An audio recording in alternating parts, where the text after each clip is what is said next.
ಮಾಜಿ ಸಚಿವರಾದಂತ ಸನ್ಮಾನ್ಯ ಸಮೀರ್ ಅಹಮದ್ ಖಾನ್ ಅವರು ಮಾತಾಡಬೇಕು ಅಂತ ಮನವಿ ಮಾಡಿಕೊಡ್ತಾರೆ.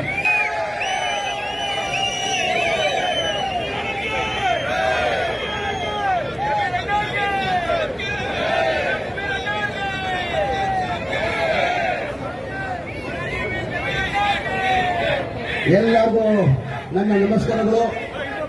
ಜೈ ಭೀಮ್, ಜೈ ಭೀಮ್, ಜೈ ಜೈ ಭೀಮ್. ಸ್ವಲ್ಪ ಜೋರಾಗಿ ಧ್ವನಿಯಲ್ಲಿ ಎತ್ತಿ ಸರ್. ಈಗ ನಡೀತಾರೆ ನೋಡಿರ್ಬೋದು. ಇವತ್ತು ರಾಜ್ಪಾಲ್ ಏನು ಇವತ್ತು ಪ್ರಾಸಿಕ್ಯೂಷನ್ ಕೊಟ್ಟಿದ್ದಾರೆ, ಅದು ಸಂವಿಧಾನ ವಿರೋಧ ಕೊಟ್ಟಿರೋದು.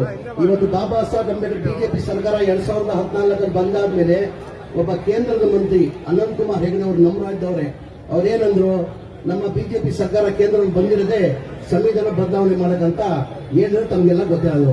ಹಾಗಾಗಿ ಇವತ್ತು ಬಾಬಾ ಸಾಹೇಬ್ ಅಂಬೇಡ್ಕರ್ ಸಂವಿಧಾನ ಕೊಟ್ಟಿಲ್ಲ ಅಂದ್ರೆ ನೀವು ಅಲ್ಲಿ ನಿಲ್ಲಕ್ಕಾಗ್ತಲ್ಲ, ನಾವು ಇಲ್ಲಿ ನಿಲ್ಲಕ್ಕಾಗ್ತಲ್ಲ. ಬಾಬಾ ಸಾಹೇಬ್ ಅಂಬೇಡ್ಕರ್ ಸಂವಿಧಾನ ಕೊಟ್ಟಿದ್ದ ಕಾರಣಕ್ಕೆ ನಾವೆಲ್ಲ ಇವತ್ತು ನಮ್ಮ ಹಕ್ಕಕ್ಕೆ ನಾವು ಫೈಟ್ ಮಾಡ್ತಾ ಇರೋದು. ಹಾಗಾಗಿ ಜೋರಾಗಿ ಧ್ವನಿಯಲ್ಲಿ ಹೇಳಿ ಜೈ ಭೀಮ್, ಜೈ ಭೀಮ್, ಜೈ ಭೀಮ್, ಜೈ ಜೈ ಭೀಮ್. ವೇದಿಕೆ ಮೇಲೆ ಆಸೆಯಲ್ಲಿರುವ ಆತ್ಮೀಯರು, ನಮ್ಮ ಪಕ್ಷದ ಮುಖಂಡರು ಸಚಿವರಾದಂತ ದಿನೇಶ್ ಗುಂಡೂರಾವ್ ಅವರೇ, ಇನ್ನೊಬ್ರು ನಮ್ಮ ಪಕ್ಷದ ಮುಖಂಡರು ಸಚಿವರಾದಂತ ಕೃಷ್ಣ ಬೈರೇಗೌಡ್ರೆ, ಇನ್ನೊಬ್ರು ಹಿರಿಯವರು ನಮ್ಮ ಪಕ್ಷದ ಮುಖಂಡರಾದಂತ BK ಹರಿಪ್ರಸಾದ್ ಸಾಹೇಬ್ರೆ, ಇನ್ನೊಬ್ರು ನಮ್ಮ ಪಕ್ಷದ ಮುಖಂಡರಾದಂತ ಸಲೀಂ ಅಹಮದ್ ಸಾಹೇಬ್ರೆ, ಇನ್ನೊಬ್ರು ಪಕ್ಷದ ಮುಖಂಡರಾದಂತ GC ಚಂದ್ರಶೇಖರ್ ಸಾಹೇಬ್ರೆ, UB ವೆಂಕಟೇಶ್ ಅವರೇ, ಪುಟ್ಟಣ್ಣ ಅವರೇ, ಜಬ್ಬಾರ್ ಸಾಹೇಬ್ರೆ, AC ಶ್ರೀನಿವಾಸ್ ಅವರೇ, M ಕೃಷ್ಣಪ್ಪ ಅವರೇ, ಬಿಜ್ವಾನ್ ಅರ್ಷದ್ ಅವರೇ, HM ರೇವಣ್ಣ ಅವರೇ, ಈಗ ತಾನೇ ಬಂದಿರುವ ಸಚಿವರಾದಂತ ಆತ್ಮೀಯರಾದಂತ ಸತೀಶ್ ಜಾರಕಿಹೊಳಿ ಅವರೇ, ವೇದಿಕೆ ಮೇಲೆ ಆಸೀನಿರುವ ಎಲ್ಲ ನಮ್ಮ ಪಕ್ಷದ ಮುಖಂಡರೇ, ನೋಡಿ ಇರ್ಲಿ ಎಲ್ಲ ನಮ್ಮ ಪಕ್ಷದ ಎಲ್ಲ ಮುಖಂಡರೇ, ಇಲ್ಲಿಂದ ಎಲ್ಲ ಆತ್ಮೀಯರೇ, ಇವತ್ತು ತಮಗೆಲ್ಲ ಗೊತ್ತಿದ್ದಂಗೆ ಈ ಪ್ರತಿಭಟನೆ ಇಡೀ ರಾಜ್ಯದಲ್ಲಿ ಕಾಂಗ್ರೆಸ್ ಪಕ್ಷ ವತಿಯಿಂದ ಪ್ರತಿಭಟನೆಯನ್ನ ನಾವು ಹಮ್ಮಿಕೊಂಡಿದ್ದೀವಿ. ಏನು ಪ್ರಾಸಿಕ್ಯೂಷನ್ ಇವತ್ತು ಮಾನ್ಯ ರಾಜ್ಪಾಲ್ರು ಇವತ್ತು ಪ್ರಾಸಿಕ್ಯೂಷನ್ ಅನ್ನ ಒಬ್ಬ ಪ್ರೈವೇಟ್ ಕಂಪ್ಲೇಂಟ್ ದೂರ ಮೇಲೆ ಪ್ರಾಸಿಕ್ಯೂಷನ್ ಕೊಟ್ಟಿದ್ದಾರೆ. ಅದು ಹಿನ್ನೆಲೆಯಲ್ಲಿ ನಾವು ಇಡೀ ರಾಜ್ಯದಲ್ಲಿ ಪ್ರತಿಭಟನೆಯನ್ನ ಹಮ್ಮಿಕೊಂಡಿರೋದು. ತಮಗೆಲ್ಲ ಗೊತ್ತಿದ್ದಂಗೆ ಇದು ಮಾನ್ಯ ಮುಖ್ಯಮಂತ್ರಿಗಳ ಪಾತ್ರ ಏನೇನೂ ಇಲ್ಲ. ಇದು ಬೇಕಂತ ಷಡ್ಯಂತ್ರ ಮಾಡಿ ಈಗ ರಾಜ್ಪಾಲ್ ಕಚೇರಿನ ಬಿಜೆಪಿ ಕಚೇರಿ ಮಾಡ್ಕೊಂಡು ಬೇಕಂತಾನೆ ಇದು ಪ್ರಾಸಿಕ್ಯೂಷನ್ ಸ್ಯಾಂಕ್ಷನ್ ಮಾಡಿರೋದು ತಮಗೆಲ್ಲ ಗೊತ್ತಿರೋದೇ ವಿಚಾರ. ಇದನ್ನು ಮುಖ್ಯಮಂತ್ರಿ ಪಾತ್ರ ಏನಿದೆ ಅಂತ ತಮಗೆಲ್ಲ ಕೇಳಕ್ ನಾನು ಬಯಸ್ತಾ ಇದ್ದೀನಿ. ಮಾನ್ಯ ಬಿಜೆಪಿ ಮುಖಂಡರಿರ್ಲಿ, JDS ಮುಖಂಡರಿಗಿರ್ಲಿ, ಮಾನ್ಯ ಮುಖ್ಯಮಂತ್ರಿ ಪಾತ್ರ ಏನಿದೆ? ಈ ಜಗ ಏನ್ ಮೂಡ ಜಗ ಏನಿವತ್ತು ಮುಖ್ಯಮಂತ್ರಿ ಮೇಲೆ ಆರೋಪ ಮಾಡಿದ್ದಾರೆ, ಆ ಜಗನ 1937 ನಲ್ಲಿ 1935 ನಲ್ಲಿ ದೇವರಾಜ ಅವ್ರ ತಂದೆಯವರು ಆಕ್ಷನ್ ಅಲ್ಲಿ ಸ್ವಾತಂತ್ರ್ಯ ಬರೋದ್ ಮುಂಚೆ, ಬ್ರಿಟಿಷ್ ಕಾಲದಲ್ಲಿ ಸ್ವಾತಂತ್ರ್ಯ ಬರೋದ್ ಮುಂಚೆನೆ ₹1 DC ಆಕ್ಷನ್ ನಲ್ಲಿ ₹1 ಕೊಂಡ್ಕೊಂತಾರೆ. ಅದಾದ್ಮೇಲೆ ಅವ್ರಿಗೆ 3 ಜನ ಮಕ್ಕಳಿರ್ತಾರೆ. 3 ಜನ ಮಕ್ಕಳಲ್ಲಿ ಒಬ್ಬ ದೇವರಾಜ್ ಅಂತ ಮಗನ್ಗೆ ಈ ಭಾಗ ಹೋಗ್ತದೆ, ಈ ಭಾಗ ಅವ್ನಿಗೆ ಹೋಗ್ತದೆ. 3 ಎಕರೆ 16 ಗುಂಟೆ ಏನ್ ಮೂಡ ಜಾಗ ಇದೆ ಅವ್ರು ಹೋಗ್ತದೆ. ಅವ್ರೇನ್ ಮಾಡ್ತಾರೆ, ಮಲ್ಲಿಕಾರ್ಜುನ ಅಂತ ಮನೆ ಸಿದ್ದರಾಮಯ್ಯ ಅವರು ಬಾಮೈದ ಮಲ್ಲಿಕಾರ್ಜುನಗೆ 2004 ಮಲ್ಲಿಕಾರ್ಜುನ ಕೊಡ್ತಾರೆ. ಮಲ್ಲಿಕಾರ್ಜುನ ಅವ್ರು ತಗೊಂಡು ಡಿನೋಟಿಫೈ ಮಾಡಿ 2010 ಆ ಅಕ್ಕನ ಹೆಸರು ಕೊಡ್ತಾರೆ, ಗಿಫ್ಟ್ ಮಾಡ್ತಾರೆ. ಅವ್ರ ಅಕ್ಕನ ಹೆಸರಲ್ಲಿ ಗಿಫ್ಟ್ ಮಾಡ್ತಾರೆ. ಅದಾದ್ಮೇಲೆ ಮೂಡಾದವರು ಏನ್ ಮಾಡ್ತಾರೆ, ಇವ್ರದೇ ಜಾಗ ಅಲ್ಲಿ 3 ಎಕರೆ 16 ಗುಂಟೆದಲ್ಲಿ ಮೂಡಾದವರು ಲೇಔಟ್ ಗಮನಕ್ಕೆ ತಂದಾರೆ, ನೋಟಿಸ್ ಕೊಡ್ತಾರೆ, ಸೈಡ್ ಮಾಡಿ ಸೈಡ್ಗಳು ಹಂಚ್ಬಿಡ್ತಾರೆ. ಗೊತ್ತಾದ್ಮೇಲೆ ಪತ್ರ ಬರೀತಾರೆ, ಈ ತರ ನಮ್ಮ ಜಾಗದಲ್ಲಿ ನೀವು ಸೈಡ್ ಮಾಡಿ ಹಂಚ್ಬಿಟ್ಟಿದ್ದೀರಾ, ನಮ್ ನ್ಯಾಯನ ಕೊಡಿ, ಪರಿಹಾರ ಕೊಡಿ ಅಂತ ಕೇಳ್ಕೊಂತಾರೆ. ಮನೆ ಸಿದ್ದರಾಮಯ್ಯ ಕಾಲದಲ್ಲಿ ಪರಿಹಾರ ಕೊಡಲ್ಲ. 2020 ಮನೆ ಬಸವರಾಜ ಬೊಮ್ಮಾಯಿ ಅವರು ಮುಖ್ಯಮಂತ್ರಿ ಆಗಿರ್ತಾರೆ. ಅವ್ರ ಕಾಲದಲ್ಲಿ ಬಿಜೆಪಿ ಸರ್ಕಾರದಲ್ಲಿ ಸಿದ್ದರಾಮಯ್ಯ ಮುಖ್ಯಮಂತ್ರಿ ಇರುವ ಅವ್ರ ಕಾರ್ಯಕ್ರಮದ ಆಯ್ತಾ, ಸಿದ್ದರಾಮಯ್ಯ ಮುಖ್ಯಮಂತ್ರಿ ಇರುವಾಗ ಆಯ್ತಾ, ಅವ್ರ ಜಾಗ ಸೈಡ್ ಆಲ್ಟರೇಟ್ ಕೊಡಬೇಕಾಗಿತ್ತು, ಸೈಡ್ ಕೊಟ್ಟಿದ್ದಾರೆ. ಸುಪ್ರೀಂ ಕೋರ್ಟ್ ಆದೇಶ ಇದೆ, ಯಾವ್ಯಾವ ಮೂಡಾದಲ್ಲಿ ಸೈಡ್ ಅಕ್ವೈರ್ ಮಾಡ್ತೀವಿ, ಯಾರಿಗಾನ ಇದ್ದಿದ್ರೆ 50-50 ಶೇರಿಂಗ್ ಅಂತ ಕೊಡ್ತಾರೆ. ಇದು 50-50 ಶೇರಿಂಗು 50-50 ಲೆಕ್ಕನೂ ಬರಲ್ಲ, ಅದಕ್ಕಿಂತ ಕಡಿಮೆ ತಗೊಂಡಿದ್ದಾರೆ. ಬೇಕಂತ ಇವರು ಸಿದ್ದರಾಮಯ್ಯ ಅವರು ಪಾಪ್ಯುಲಾರಿಟಿ ಸಹಿಸ್ತಾರೆ, ಏನಾರ ಮಾಡಿ ಸರ್ಕಾರ ತೆಗಿಬೇಕಂತ ಪ್ರಯತ್ನ ಮಾಡ್ತಾರೆ. ಮನೆ ಕೃಷ್ಣ ಬೈರೇಗೌಡರು ಹೇಳ್ದಂಗೆ ಇಡೀ ದೇಶದಲ್ಲಿ 450 ಮೇಲೆ MLAಗಳನ್ನ ದುಡ್ಡು ಕಟ್ ಖರೀದಿ ಮಾಡಿದ್ದಾರೆ. ಒಬ್ಬೊಬ್ಬ MLAಗೆ ಎಷ್ಟು ದುಡ್ಡು ಕಟ್ ಖರೀದಿ ಮಾಡಿದ್ರು ಅಂತ ಮನೆ ಕೃಷ್ಣ ಬೈರೇಗೌಡರು ಹೇಳಿಲ್ಲ. ಒಬ್ಬೊಬ್ಬ MLAಗೆ ಕನಿಷ್ಠ 20 ನಮ್ಮಲ್ಲಿ ನೀವು ನೋಡಿ 2008 ಯಾವತ್ತೂ ಬಿಜೆಪಿಗೆ ಮ್ಯಾಂಡೇಟ್ ಕರ್ನಾಟಕ ರಾಜ್ಯದ ಜನ ಮ್ಯಾಂಡೇಟ್ ಕೊಟ್ಟಿಲ್ಲ, ಯಾವತ್ತೂ ಮ್ಯಾಂಡೇಟ್ ಬಂದಿಲ್ಲ ಅವ್ರಿಗೆ 2010 ಅದು 2008 110 ಸೀಟ್ ಬರೋ ಕಾರಣ ಕಾರಣಕ್ಕೆ ರಾಜ್ಯದಲ್ಲಿ ಒಂದು ಮೆಸೇಜ್ ಹೋಯ್ತು, ಇಲ್ಲಪ್ಪ ಜನತಾದಳ ಇವ್ರಿಗೆ ಅನ್ಯಾಯ ಮಾಡಿದ್ದಾರೆ, ಇವ್ರು ನ್ಯಾಯ ಕೊಡ್ಬೇಕಂತ ಹೇಳ್ಬಿಟ್ಟು, ಇವ್ರಿಗೆ ಅನ್ಯಾಯ ಆಗಿದೆ ಅಂತ ಹೇಳ್ಬಿಟ್ಟು ಇಡೀ ರಾಜ್ಯದಲ್ಲಿ ಒಂಥರ ಸಿಂಪತಿ ಹೋಯ್ತು. ಮುಖಾಂತರ ಅವ್ರ ಸರ್ಕಾರನ ರಕ್ಷಣೆ ಮಾಡಿದ್ರು. ಇವತ್ತು ಏನ್ ನಮ್ಮ ಮೇಲೆ ಇದು ನ್ಯಾಯಬದ್ಧ ಆಗಿರೋದು ಮೂಡೋದು ಏನ್ ಮನೆ ಮುಖ್ಯಮಂತ್ರಿಗಳು ಇವ್ರ ಮೇಲೆ ಆರೋಪ ಮಾಡ್ತಾ ಇದ್ರ, ಅದು ನ್ಯಾಯಬದ್ಧ ಆಗಿರೋದು ಯಾವುದು ಇದರಲ್ಲಿ ಮುಖ್ಯಮಂತ್ರಿ ಪಾತ್ರ ಇಲ್ಲ.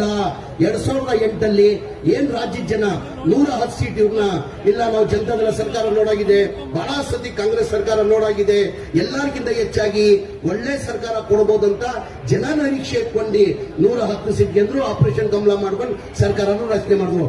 ಇವತ್ತು ನಮ್ಮ ಮೇಲೆ ಏನ್ ಆರೋಪ ಮಾಡ್ತಾರೆ ಮಾತ್ರ ವಿಜೇಂದ್ರ ಅವರಿಗೆ ನೇರವಾಗಿ ಕೇಳಕ್ ಬಯಸ್ತಾ ಇದ್ದೀನಿ, ಇವತ್ತು ಏನ್ ಪಾತ್ರ ಇಲ್ಲ ಅದಲ್ಲಿ ನಮ್ಮ ಮೇಲೆ ತಾವು ಆರೋಪ ಹೊಡ್ತಾ ಇದ್ದಿಲ್ಲ. ವಿಜೇಂದ್ರ ಅವರೇ, ಇಡೀ ದೇಶದಲ್ಲಿ ಯಾರ ನಾವು ಮುಖ್ಯಮಂತ್ರಿ ಸ್ಥಾನದಲ್ಲಿ ಇಟ್ಕೊಂಡು ಜೈಲಿಗೆ ಹೋಗ್ತಾ ಇದ್ದಾರೆ ಅಂದ್ರೆ ನಿಮ್ಮ ಅಪ್ಪಾಜಿ ಯಡಿಯೂರಪ್ಪ ಅವರೊಬ್ಬರೇ ಅಲ್ಲ, ಅದ್ರ ಜೊತೆಯಲ್ಲಿ 9 ಜನ ಮಂತ್ರಿಗಳು ಜೈಲು ಹೋಗಿರೋದು, 9 ಜನ ಮಂತ್ರಿಗಳು ಜೈಲು ಹೋಗಿರೋದು. ಇವತ್ತು ನಮ್ಮ ಮೇಲೆ ಹೇಳ್ತಾ ಇದ್ರ ಇಷ್ಟೇ ಇವ್ರು ಏನಕ್ಕೆ ಸಹಿಸಕ್ ಆಗ್ತಾ ಇಲ್ಲ ಅಂದ್ರೆ, ಇವತ್ತು ನಾವು ಅಲ್ಲಿ 5 ಗ್ಯಾರಂಟಿ ಇವ್ರೇನು ನಿರೀಕ್ಷೆ ಇಟ್ಟಿರ್ಲಿಲ್ಲ.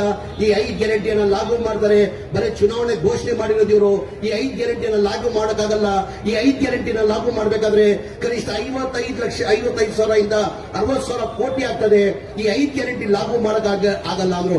ನಮ್ಮ ಸರ್ಕಾರ ಬಂದು 1 ತಿಂಗಳಲ್ಲೇ ಈ 5 ಗ್ಯಾರಂಟಿನ ಲಾಗು ಮಾಡಿದ್ವಿ. ಅವ್ರ ನಿರೀಕ್ಷೆ ಇಟ್ಟಿರ್ಲಿಲ್ಲ, ನಾವು ಲಾಗು ಮಾಡ್ತೀವಿ ಅಂತ ನಾವು ನಿರೀಕ್ಷೆ ಇಟ್ಟಿರಲಿಲ್ಲ.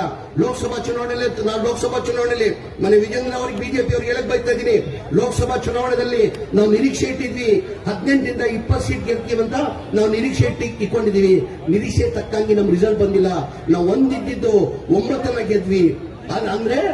ಆದ್ರೆ ನಾವು ಪರ್ಸೆಂಟೇಜ್ ನೋಡ್ಕೊಂಡ್ರೆ 9 ಗೆದ್ದಿರ್ಬೋದು. 2019 ಏನ್ ಪರ್ಸೆಂಟೇಜ್ ಬಂದಿತ್ತು ಅದಕ್ಕಿಂತ 10% ನಮ್ಗೆ ಜಾಸ್ತಿ ಮತ ಬಂದಿದೆ. 10% ಜಾಸ್ತಿ ಮತ ಬಂದಿದೆ. ಬಹಳ ಜನ ಮುಖಂಡರುಗಳು ಬಂದಿ ಅಂದ್ರು ಮನೆ ಮುಖ್ಯಮಂತ್ರಿಗೆ, ಉಪಮುಖ್ಯಮಂತ್ರಿಗೆ, ಇಲ್ಲ ಸರ್ ಈ ಗ್ಯಾರಂಟಿಗಳು ಏನೇನು ಉಪಯೋಗ ಆಗಲಿಲ್ಲ, ಈ ಗ್ಯಾರಂಟಿಯನ್ನ ತೆಗ್ದಾಕಿ ಅಂದ್ರು. ಮನೆಯ ಉಪಮುಖ್ಯಮಂತ್ರಿಗಳು ಒಂದೇ ಮಾತಂದ್ರಿ, ಈ ಗ್ಯಾರಂಟಿಯನ್ನ ನಾವು ಕೊಟ್ಟಿರೋದು ರಾಜಕೀಯ ಲಾಭಕ್ಕೋಸ್ಕರ ಇಲ್ಲ, ಬಡವರಿಗೆ ಒಳ್ಳೇದಾಗಿ ಅಂತ ಕೊಟ್ಟಿರೋದು. ಕಾಂಗ್ರೆಸ್ ಸರ್ಕಾರ ಯಾವತ್ತವರೆಗೂ ಅಧಿಕಾರದಲ್ಲಿರ್ತದೆ ಈ ಗ್ಯಾರಂಟಿಗಳು ನಿಲ್ಲಿಸೋದು ಪ್ರಶ್ನೆನೇ ಬರಲ್ಲ ಅಂದ್ರು. ಅಂದ್ರೆ ಕಾಂಗ್ರೆಸ್ ಪಕ್ಷ ದಯಮಾಡಿ ಇದೆಲ್ಲ ರಾಜ್ಯದ ಜನ ತಾವು ಅರ್ಥ ಮಾಡ್ಕೊಳ್ಬೇಕು. ಮನೆ ರಾಜ್ಯಪಾಲರಿಗೆ ಮಾಧ್ಯಮ ಮುಖಾಂತರ ಅವ್ನು ಮಾತಾಡಕ್ ಬಯಸ್ತಾ ಇದ್ದೀನಿ, ಏನಂತ ಯಾವ ದೂರ ಮೇಲೆ ನೀವು ತಗೊಂಡಿದ್ರ.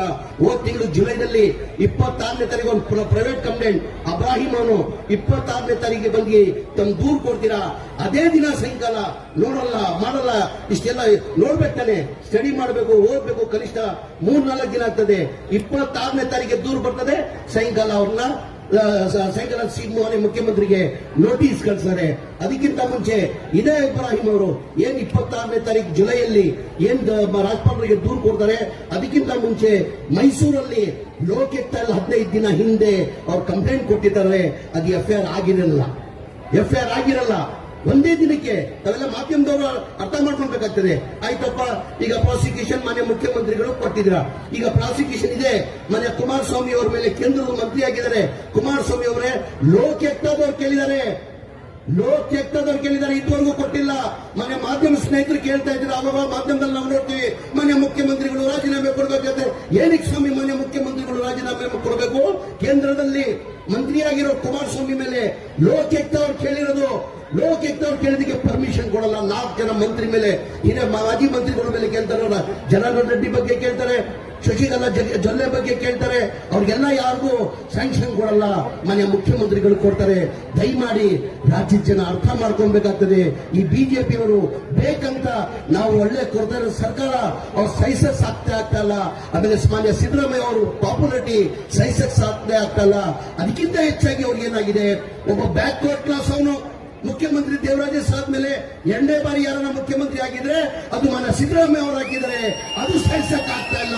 ಒಬ್ಬ ಬ್ಯಾಕ್ವರ್ಡ್ ಮುಖ್ಯಮಂತ್ರಿನ ತೆಗೆಯಕ್ಕೆ ಬಿಜೆಪಿ ಅವರು ಪ್ರಯತ್ನ ಮಾಡ್ತಾ ಇದ್ದಾರೆ. ದಯಮಾಡಿ ಈ ಹೋರಾಟವನ್ನು ನಾವು ನಮಗೆ ನ್ಯಾಯಾಲಯದಲ್ಲಿ ನ್ಯಾಯ ಸಿಗ್ತದ ವಿಶ್ವಾಸ ಇದೆ.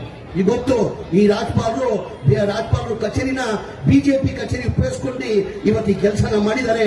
ನಮ್ಗೆ ನ್ಯಾಯಾಲಯ ಬಗ್ಗೆ ವಿಶ್ವಾಸ ಇದೆ. ಇವತ್ತು ನ್ಯಾಯಾಲಯದಲ್ಲಿ ನಮ್ಗೆ ವಿಶ್ವಾಸ ಸಿಗ್ತಿದಂತ ನ್ಯಾಯಾಲಯದಲ್ಲಿ ನಮ್ಗೆ ನ್ಯಾಯ ಸಿಗ್ತದಂತ ನನ್ಗೆ ವಿಶ್ವಾಸ ಇಟ್ಕೊಂಡು ಏನಾರ ಮಾಡಲಿ ಬಿಜೆಪಿ ಅವರು ಜನತಾದಳದಲ್ಲಿ ಏನಾರ ಮಾಡಲಿ ಸಿದ್ದರಾಮಯ್ಯನ ಮುಖ್ಯಮಂತ್ರಿ ಆಗಿರ್ಸಕ್ಕೆ ಸಾಧ್ಯ ಇಲ್ಲ. ನಮ್ಮ ಪಕ್ಷದ ಹೈಕಮಾಂಡ್, ಎಲ್ಲ ಶಾಸಕರು, ಎಲ್ಲ ಸಚಿವರು, ಎಲ್ಲ ಕಾರ್ಯಕರ್ತರು, ಎಲ್ಲ ರಾಜ್ಯದ ಜನ 7 ಕೋಟಿ ರಾಜ್ಯದ ಜನ ಸಿದ್ದರಾಮಯ್ಯ ಜೊತೆ ಇದ್ದಾರೆ. ಮಾನ್ಯ ರಾಜ್ಪಾಲರಿಗೆ ಒಂದ್ ಮಾತು ಹೇಳಕ್ ಬಯಸ್ತಾ ಇದೀನಿ. ಇವತ್ತೇನ್ ಯಾರೋ ಮಾತು ಕೇಳಿಬಿಟ್ಟು ಈ ತರ ತೀರ್ಮಾನ ತಗೊಂಡಿದ್ದೀರ ತಾವು. ಏನಾರ ಗಲಾಟೆ ಆಗಿ ಅಲ್ಲೇನಾದ್ರೆ ರಾಜ್ಪಾಲರು ಜವಾಬ್ದಾರಿ ಆಗ್ತಾರೆ. ರಾಜ್ಪಾಲರು ಇದಕ್ಕೆ ಜವಾಬ್ದಾರಿ ಆಗ್ತಾರೆ. ಜನ ಸುಮ್ಕೂರಲ್ಲ, ಕರ್ನಾಟಕ ರಾಜ್ಯದ ಜನ ಸುಮ್ಕೂರಲ್ಲ. ಅದ್ ಹೇಳ್ತಾ ನಮ್ಗೆ ನನ್ನ ನ್ಯಾಯಾಲಯ ಬಗ್ಗೆ ವಿಶ್ವಾಸ ಇದ್ದಿದ್ದ ಕಾರಣಕ್ಕೆ ನ್ಯಾಯಾಲಯದಲ್ಲಿ ನಮ್ಗೆ ವಿಶ್ವಾಸ ಇಟ್ಕೊಂಡು ನಾನು ಮಾತು ಮುಗಿಸ್ತೀನಿ. ಜೈ ಹಿಂದ್, ಜೈ ಕರ್ನಾಟಕ. ರಾಮಿಣಿ ಸಾಹೇಬ್ರು ಮೇಲೆ ಬನ್ನಿ.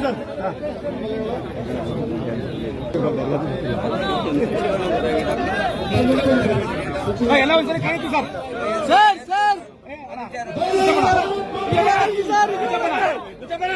ಸ್ವಲ್ಪ ಹಿಂದೆ ಸೌಮ್ಯ ಮೇಡಮ್ ಸೆಂಟ್ರಲ್ಲಿ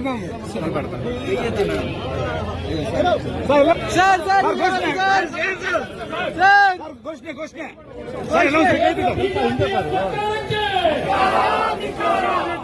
ಬಿಜೆಪಿಯ ಸರ್ಕಾರಕ್ಕೆ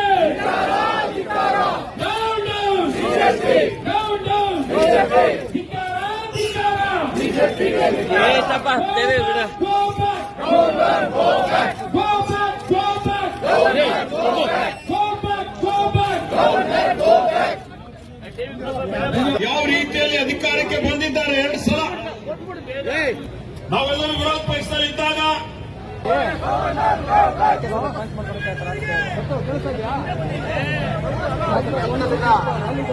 ಎಡಭಾಗದಲ್ಲಿ ಬಲಭಾಗದಲ್ಲಿ ಎಲ್ಲ ನಮ್ಮ ನಾಯಕರುಗಳು ಮುಂದೆ ಬರಬೇಕು. ಹೌದಾ, ಬಂದ್ವಿ ನಾವು ಇಲ್ಲಿ ಮುಂದೆ ಇದ್ದೀವಿ.